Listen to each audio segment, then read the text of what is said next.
হযরত বু আলী কলন্দর রাহমাতুল্লাহ আলাইহির বরগায় পাঠিয়ে দিলেন।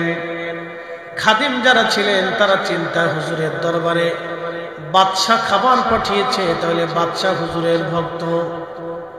কিন্তু খাদেমরা তো জানে না এই বাদশা কি খাবার পাঠিয়েছে। আমাদের কাছে যেমন মেসেঞ্জারে ফোন আসে, হোয়াটসঅ্যাপে মেসেজ করা হলো, আমার স্ত্রী আমাকে লেখছে তুমি কোথায় আছো। আমি মেসেজটা চেক করে দেখলাম আমার স্ত্রী আমাকে নক দিয়েছেন, বাচ্চাদের ছবি পাঠাইছে।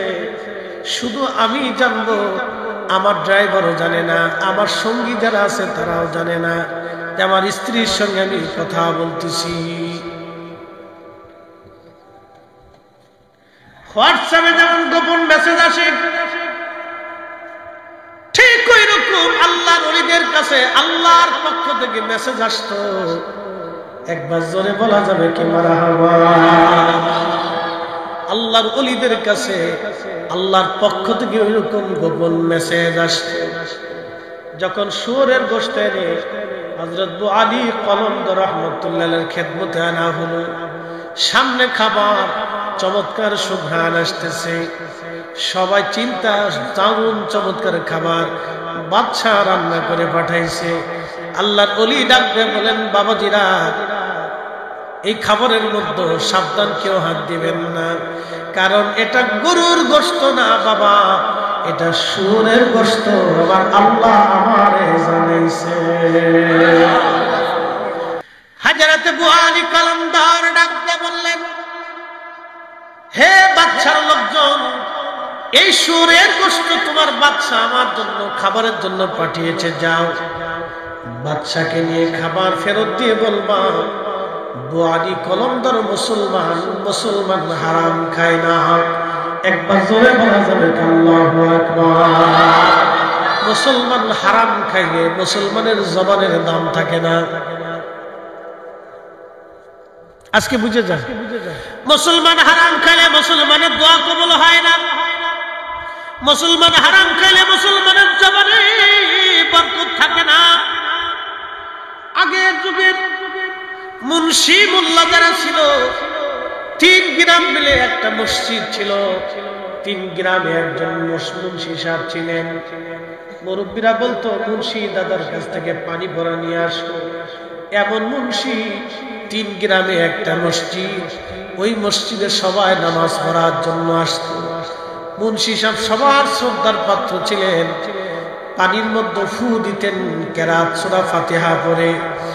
যেই সূরা ফাতিহা পড়ে মুন্সি সাহেব হুজুর পানির মধ্যে ফু দিয়েছেন, পানি আর পানি থাকে নাই, পানিটাকে আমার আল্লাহ যেই রোগের নিয়ত করে ফু দিয়েছেন ওই রোগের ঔষধ আল্লাহ বানায় দিয়েছে। কি কথা বলেন ঠিক না? ওই একই সূরা ফাতিহা আমরা পড়ি, একই সূরা ফাতিহা 50 বছর আগের মুন্সি বলল, একই সূরা ফাতিহা আমরা পড়লাম, পানির মধ্যে ফু দিলাম, ওষুধ হলো না। কিন্তু 50 বছর আগে মুন্সি সাহেব হুজুর একই সূরা পড়ে পানির মধ্যে ফু দেওয়ার কারণে ওই পানিটাকে আল্লাহ ওষুধ বানায় দিলেন। কারণ কি?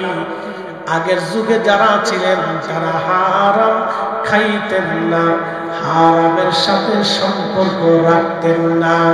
যে বাড়ির নারী বেপরদায় চলতো ওই বাড়ির খাবার মুন্সি খাইতেন না। কথা কম না কেন, ঠিক কিনা? তেলের গাড়ি তেলে চলে,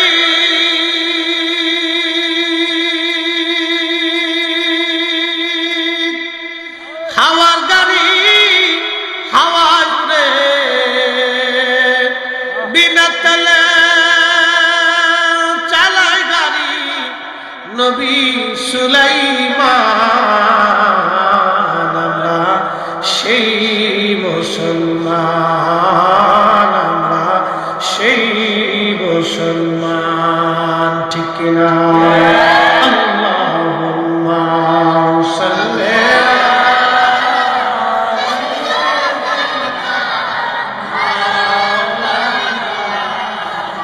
মুহাম্মদ ওয়া আলা আলি সাইয়্যিদিনা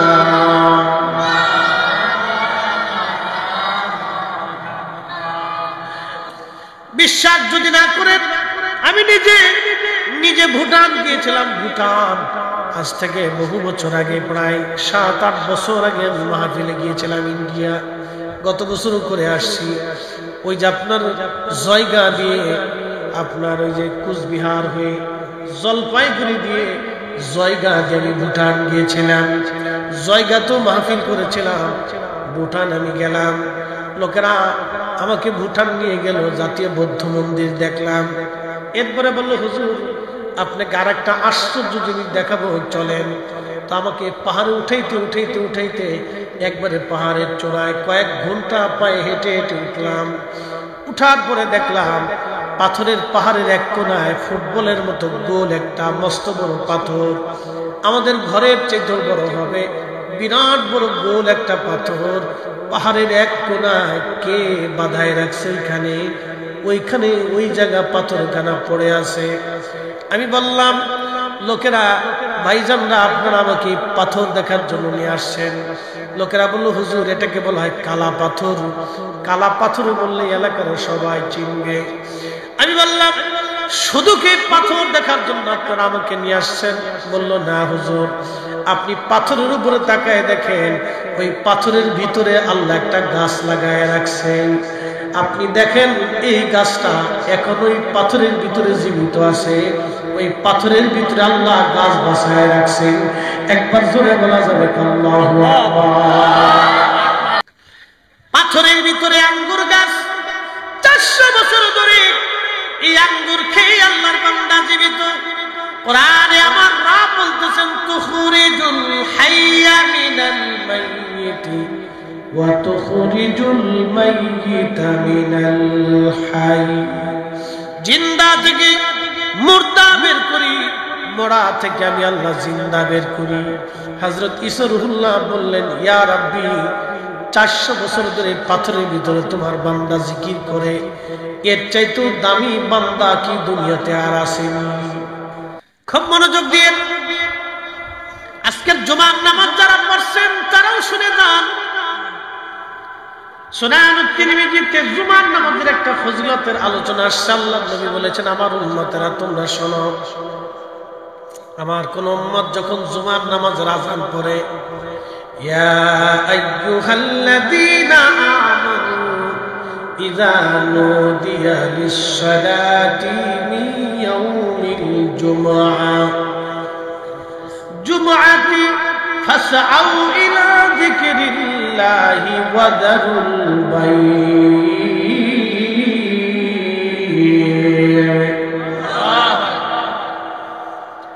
হে ঈমানদার, যখন জুমার নামাজের জন্য আহ্বান করা হয়, আযান পড়ে যায়, আযান পড়ে যাওয়ার পরে তুমি বেচা বিক্রি, ব্যবসা বাণিজ্য, ঘর সংসার, স্ত্রী পুত্র পরিজন, জমি জমা যা আছে সব তুমি ছেড়ে দাও। ছেড়ে দিয়ে তুমি জুমার নামাজ আদায় করার জন্য মসজিদের দিকে রওনা হয়ে যাও। আমার নবী বললেন, ওই উম্মত গোসলাদি করিয়া পরিচ্ছন্ন হয়ে পাক হয়ে সুন্দর পোশাক পরে যখন জুমার নামাজের জন্য হেঁটে হেঁটে হেঁটে হেঁটে মসজিদে আসে, প্রত্যেক কদমে কদমে হেঁটে হেঁটে হেঁটে হেঁটে মসজিদে আসে, মসজিদের ভিতরে চুপচাপ নিরিবিলি ইমাম সাহেবের কাছাকাছি যে বসে যায়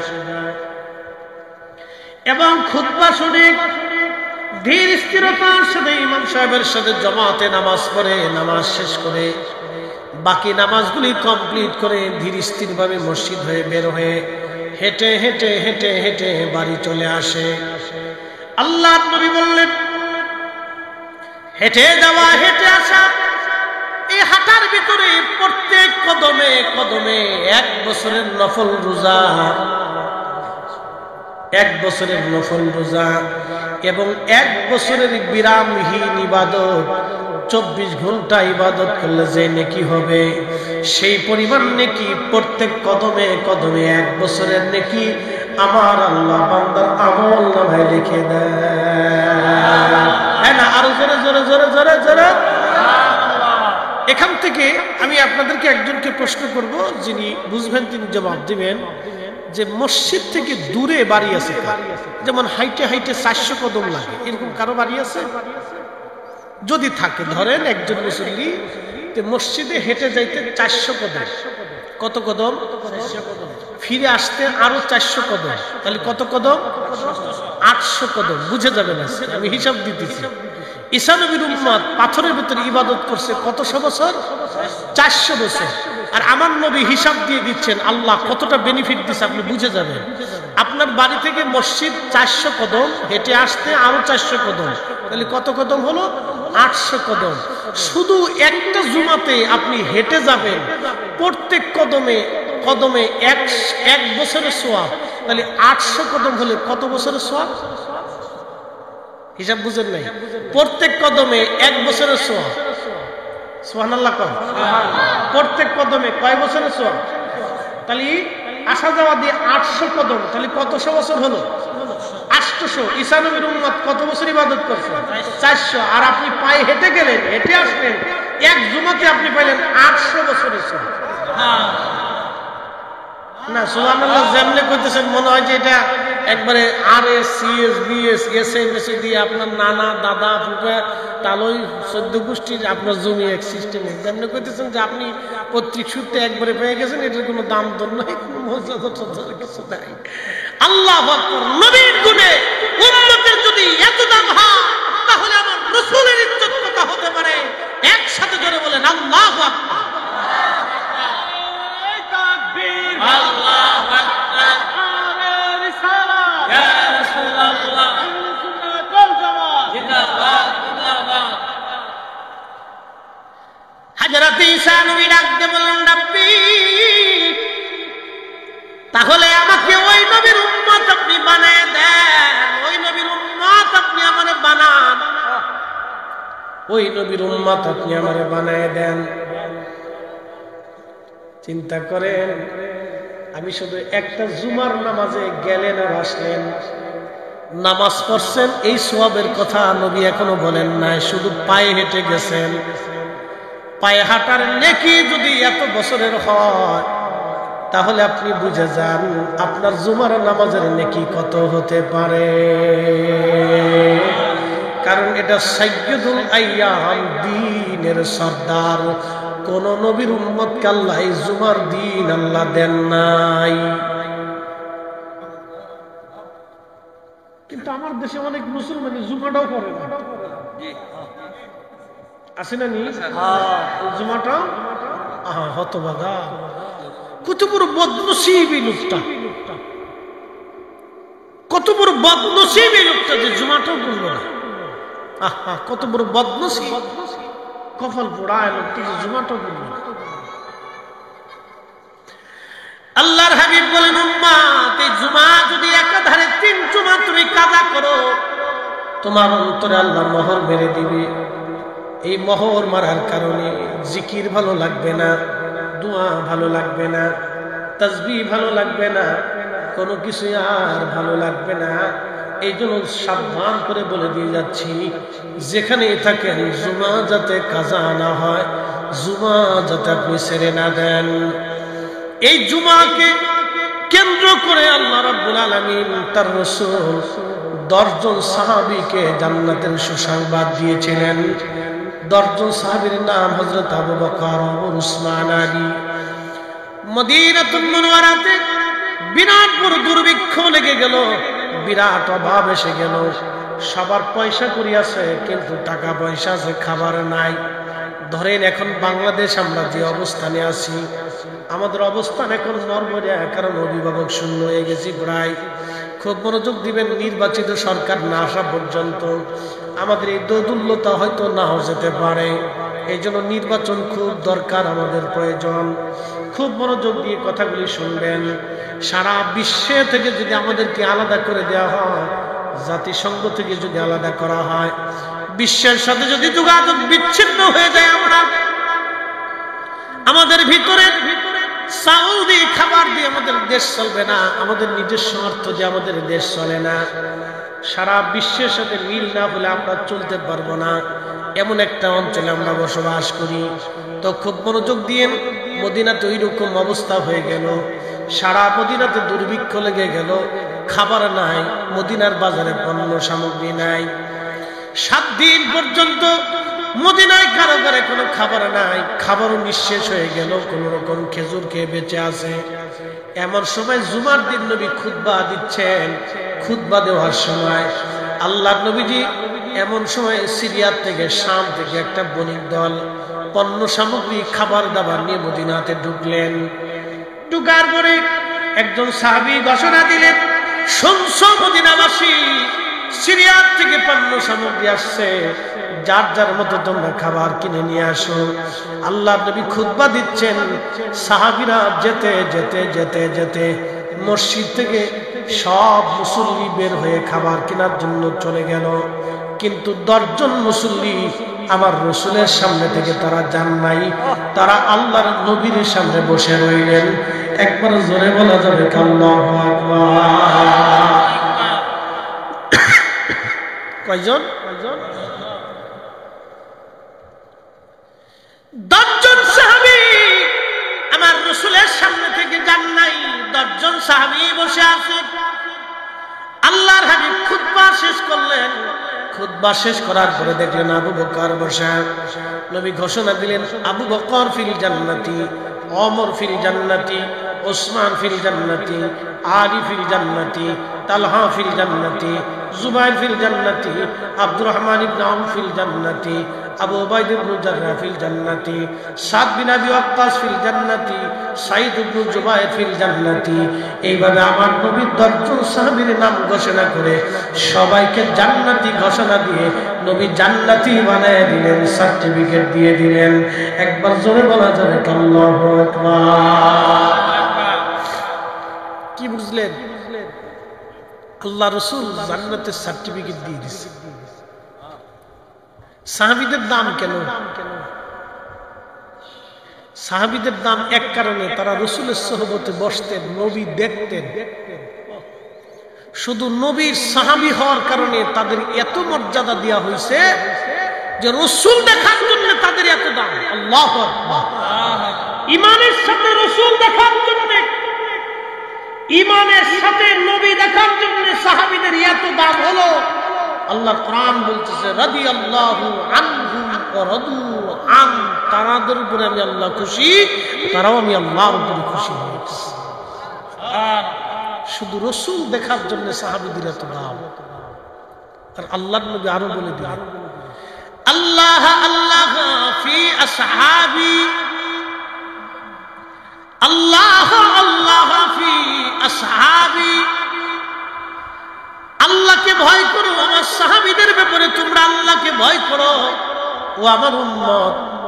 এই জন্য ভয় করবে, লা তাত্তাখিযুহুম গরাদান মিন বাদি, আমার ইন্তেকালের পরে আমার কোন সাহাবীদের ভুল ত্রুটি বের করে সমালোচনা করবে না, তাদের ত্রুটি ধরবে না, সমালোচনা করবে না, গালিগালাজ করবে না, মন্দ বলবে না, সমালোচনার পাত্র বানাইবা না। একবার জোরে বলা যাবে কি মারহাবা।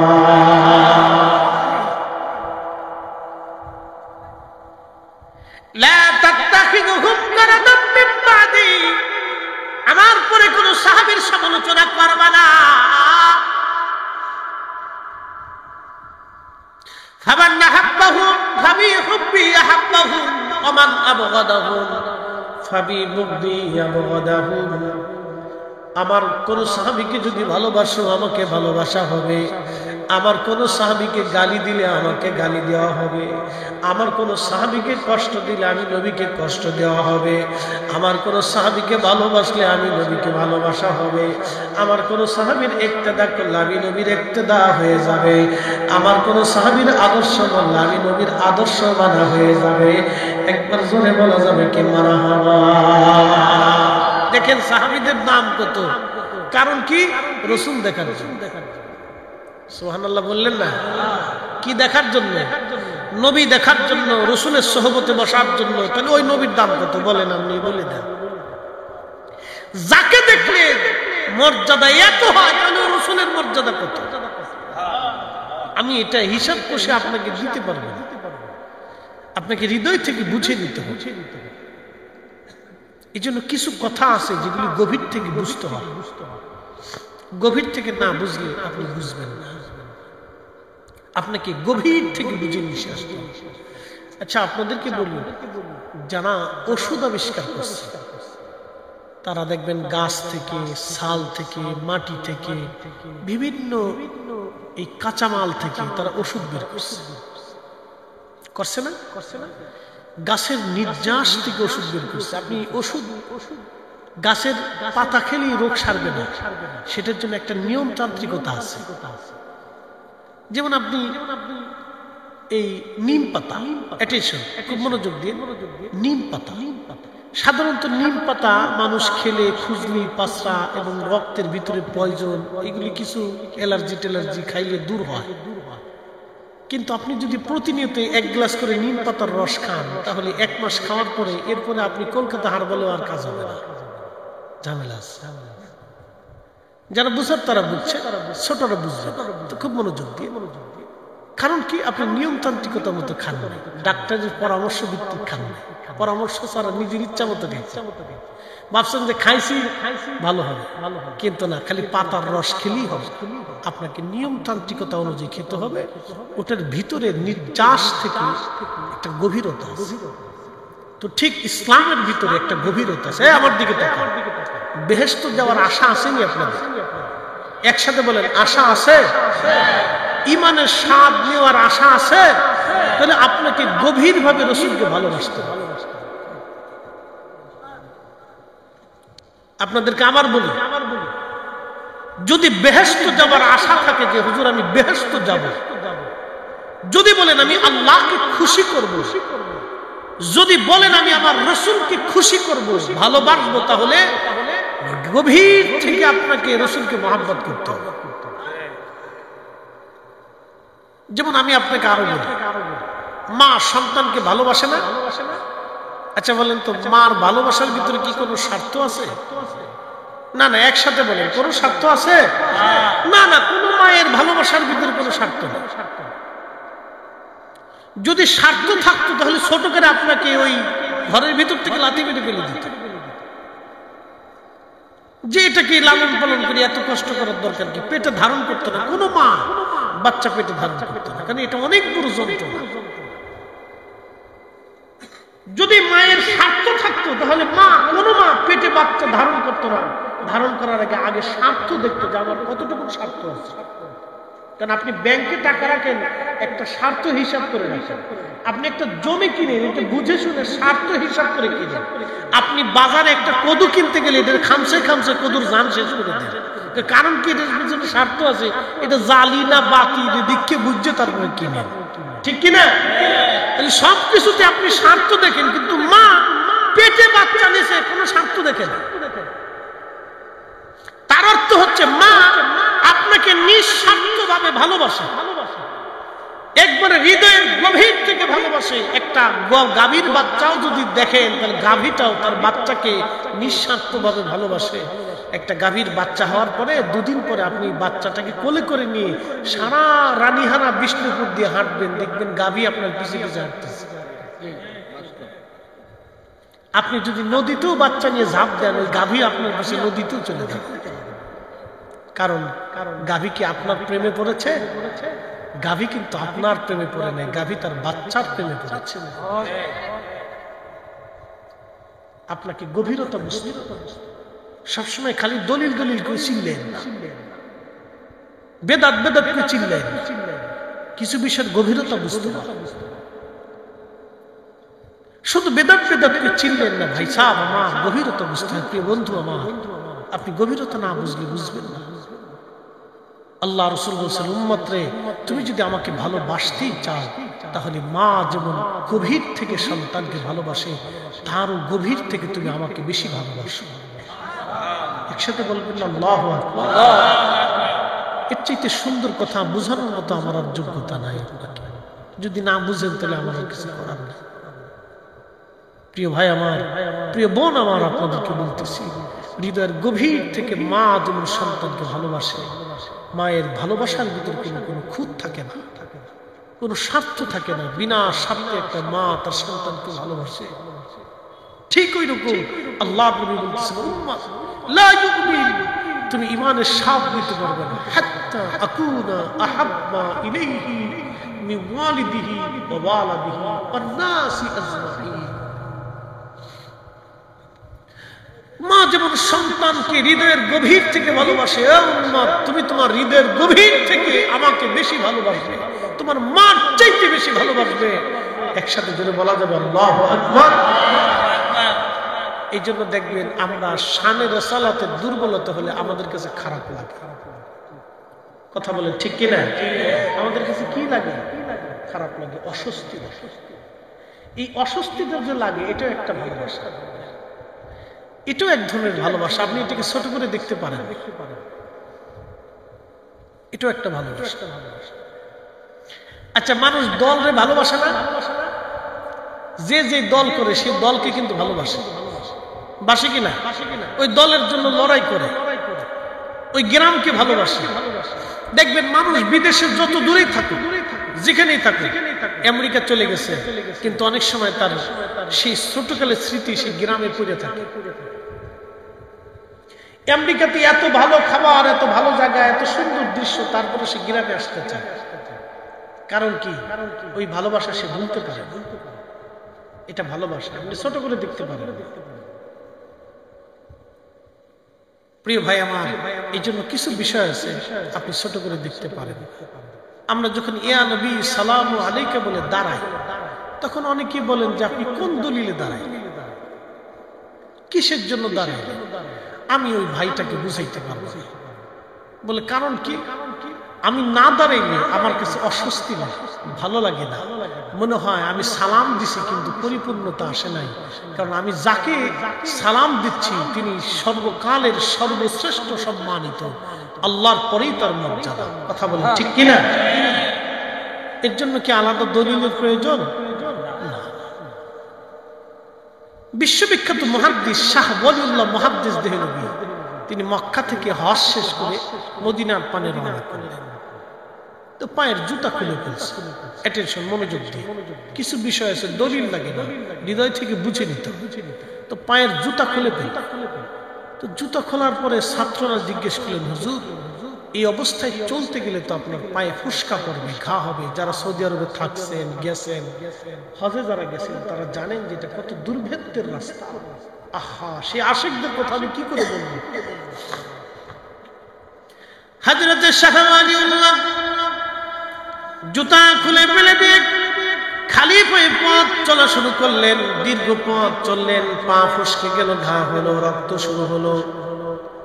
ছাত্ররা বলল, হুজুর আপনি এইভাবে করলে তো মারা যাবেন, মরে যাবেন, রক্তক্ষরণ হবে, বাঁচতে পারবেন না। শাহ সাহেব জবাব দিলেন, বেটারা তোমরা জানো না আমি কার দরবারে যাচ্ছি? যিনি রাহমাতুল লিল আলামিন, তিনি হাবিবুল্লাহ। আমি শাহ ওয়ালিউল্লাহর কলিজার মধ্যে কি করে সাহস হবে ওই নবীর দরবারে হাজির হব, অথচ আমার পায়ের মধ্যে জুতা থাকবে। আমি জুতা পাই দিয়া ওই রাসূলের দরবারে হাজিরা দিতে পারবো না, আমি মরে যাব, জুতা পরতে পারবো না। একবার জোরে বলা যাবে আল্লাহু আকবার। আচ্ছা বলেন, উনি যে জুতা খুলছেন দলিলে না ভালোবাসা? জোরে বলেন, দলিলে না ভালোবাসা? দলিলে না ভালোবাসা? আচ্ছা, মা আসছে, আপনি বসে থাকবেন। আপনার বাবা আসছে, আপনি ডিসি কিন্তু আপনার বাবা কৃষক। আপনার ডিসি অফিসে আপনার আব্বা গেছে, আপনি বসে থাকবেন। আর যে ছেলে বসে থাকবে সে ছেলে হতে পারে? ও তো বেয়াদ্দব। ওর শিক্ষা, ওর সার্টিফিকেট আমরা পেশাব করি। কি কথা কর না কেন? ডিসি হওয়ার পরে বাবা কৃষক, বাবা ডিসি অফিসে গেছেন কিন্তু ডিসি বসে রয়েছে, বাবাকে সম্মান করে না। তাহলে বোঝা গেল ওর সার্টিফিকেট আমরা পেশাব করি। কথা ঠিক কিনা? কোন লেখাপড়া করছে, মানুষ হতে পারে নাই। এটা আপনি বুঝে গেছেন, ও মানুষ হতে পারে নাই। ও লেখাপড়া করছে কিন্তু মানুষ হতে পারে। ভাই মানুষ এক জিনিস, লেখাপড়া আর এক জিনিস। লেখাপড়া করলে সবাই কিন্তু মানুষ হয় না। সবাই যদি মানুষ হইতো তাহলে আমার দেশে এত ঘুষখোর থাকতো না। কথা ক্লিয়ার না? ভেজাল আছে? লেখাপড়া করলেই যদি মানুষ এত ভালো হইতো তাহলে বিশ্ববিদ্যালয়ে আমাদের কোনো বোন ধর্ষিতা হতেন না, ইফতিজিং এর শিকার হতেন না। লেখাপড়া করলেই মানুষ হয় না। কে বলছে? মানুষ হইয়া ভবেতে আসিয়া মানুষের করিলাম কি? আমি নবী না মানিলাম কি যে ভুল করিলাম, আমি নবী না মানিলাম কি যে ভুল করিলাম, ভস্মে ঢালিলাম ঘি। মানুষ হইয়া ভবেতে আসিয়া মানুষের করিলাম কি? বন্ধু খুব মনোযোগ দিবেন, আপনি অনেক বড় শিক্ষিত, বাংলাদেশের অক্সফোর্ড কিন্তু ঢাকা ইউনিভার্সিটিতে আপনি মাস্টার্সে পড়াশোনা করেন, বাড়ি আসতেছেন কিন্তু রাস্তার পাশে ক্ষুধার্ত বসে আছে, আপনি খাবার দিতে পারেন নাই, খাবার দেন নাই, পকেটে পয়সা আছে কিন্তু ওই ক্ষুধার্তকে আপনি খাবার দিতে পারেন নাই, ওই বৃদ্ধকে আপনি খাবার আপনি দেন নাই, আপনি লেখাপড়া করেছেন কিন্তু মানুষ হন নাই। এই কথা কথা কেন? লেখাপড়া করেছেন মানুষ, মানুষ হতে হবে।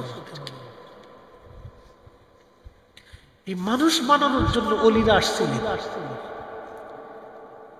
মানুষ বানানোর জন্য যুগে যুগে অলিরা আসছেন, অলিরা এসে মানুষদেরকে মানুষ বানিয়ে গেছে, সত্যের দিশা দিয়েছেন। আমাদেরকে এরকম কিছু করতে হবে, হতে হবে।